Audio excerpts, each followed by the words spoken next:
Boy, this condensation really is a problem.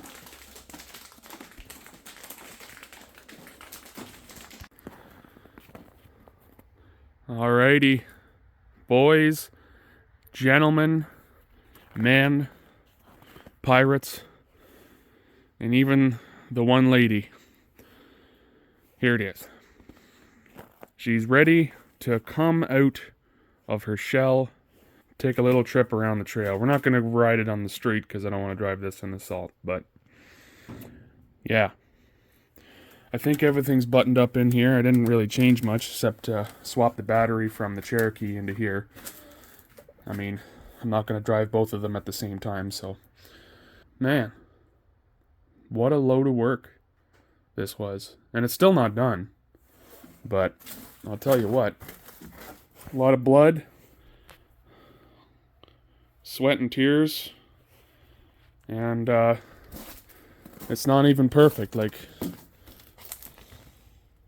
you know, this is pretty, like that white there has a lot more blue in it, or at least could use another coat probably, but I mean this thing needs to get replaced anyway. Nice.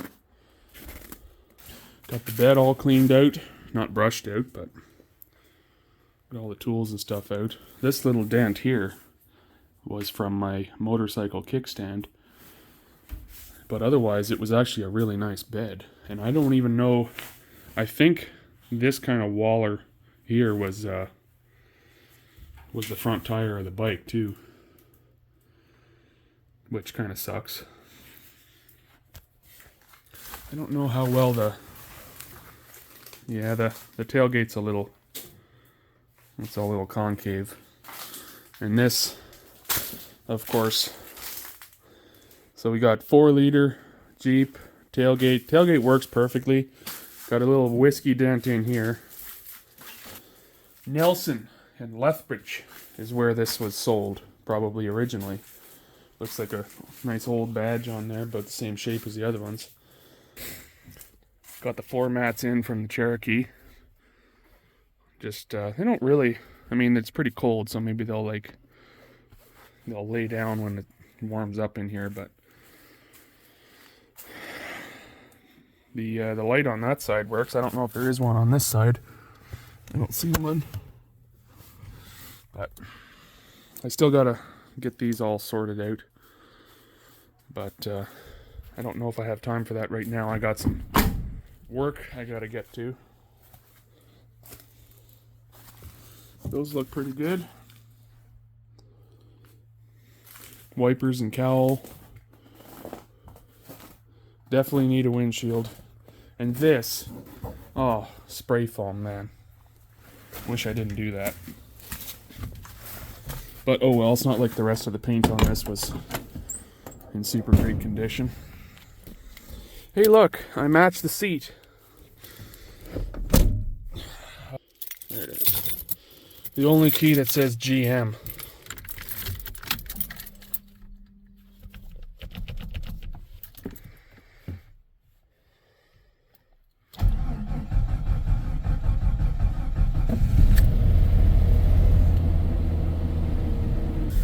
Gee, I might have to roll the window down to look outside.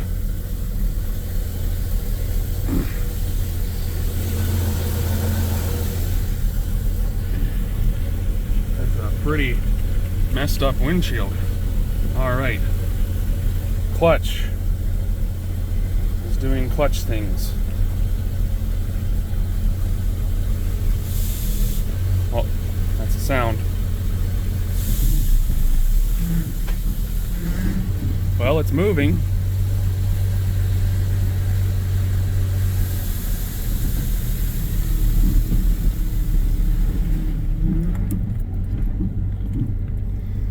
Well, part-time light still hasn't gone off.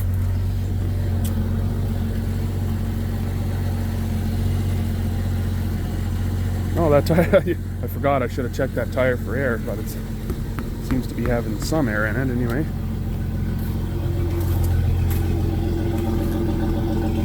Look at the mess.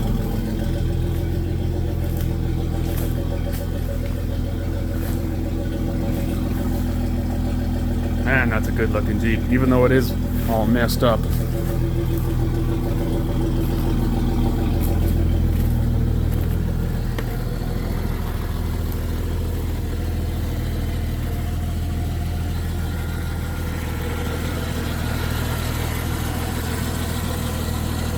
I forget how small this truck really is.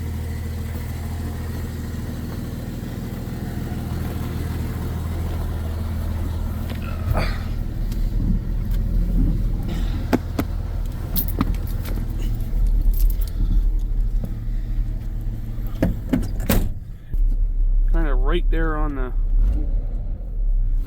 carpet. You end up having to put your foot behind the brake pedal.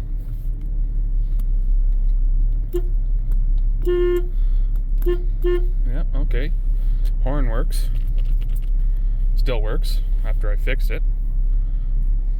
Trails.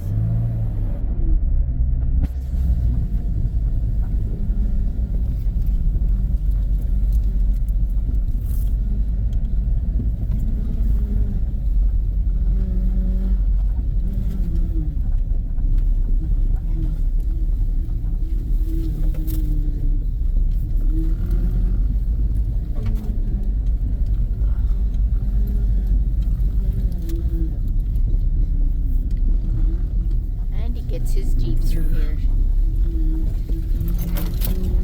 Oh, did I accidentally turn this? Yes.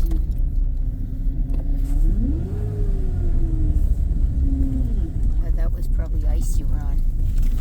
No, it's just, I don't know, maybe that's maybe the power steering pump, because it's out of fluid.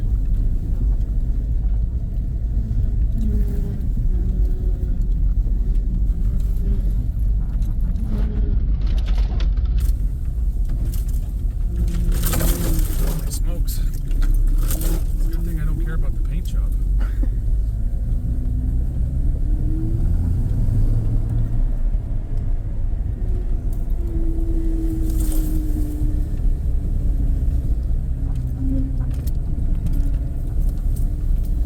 Should I come back around by the field here?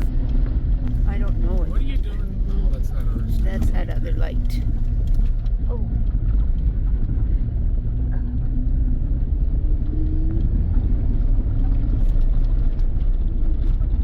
Stick on the right hand side up here because that's ours.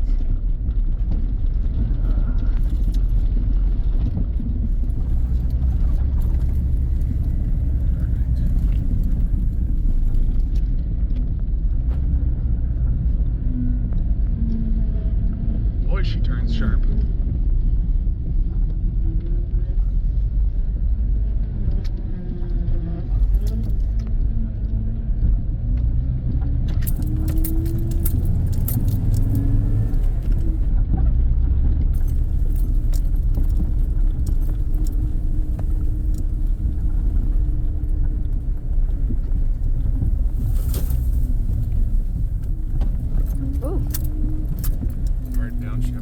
The drive test was a success and a failure. Ran great, drove great. However, we have an issue. I was revving it up a little bit in the front yard. I lost something. Yeah, I lost a freeze plug. It just blew right out of there. Gee, I wonder where the freeze plug is among this patch of green antifreeze sitting all over the ground. Hard to find. That sucks. That's like $30 worth of coolant all over the side now. You know what? I never checked the dang speedometer. Of course, it's probably unhooked now. Yeah, I got some leaves in here, of course.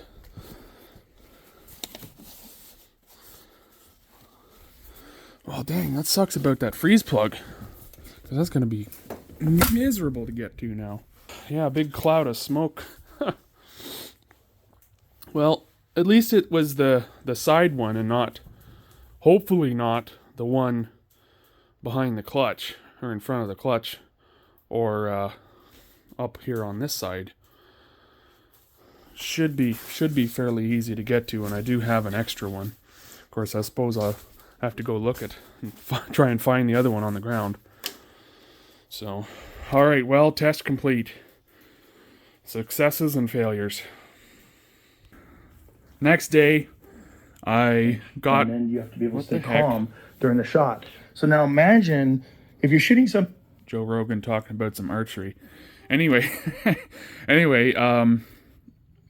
I torqued down the valve cover bolts again, and I noticed there was definitely a few that were loose. Torqued down the cross member and all the related bolts and nuts and stuff. And what's great is this one is probably stripped, and this one is stripped. So I don't know how I'm going to deal with that. I mean, this one's, it's tight, but this one, it's not tight at all. Like, I could, like, that's about as tight as it goes, just basically finger tight. And then we got another freeze plug in there. That one I used a little bit of Ultra Gray. This is for cast metal parts. I think it probably hardens like a little bit less flexible than the black stuff. So hopefully that'll help it kind of stay in there. It went in pretty easy actually. So I don't know what was going on with that hole, but it's a shame because that's the one I said went in the easiest, and I was very confident with when I was putting them in initially. But so far, I haven't got any leaks from the top of the valve. Anything that I've noticed.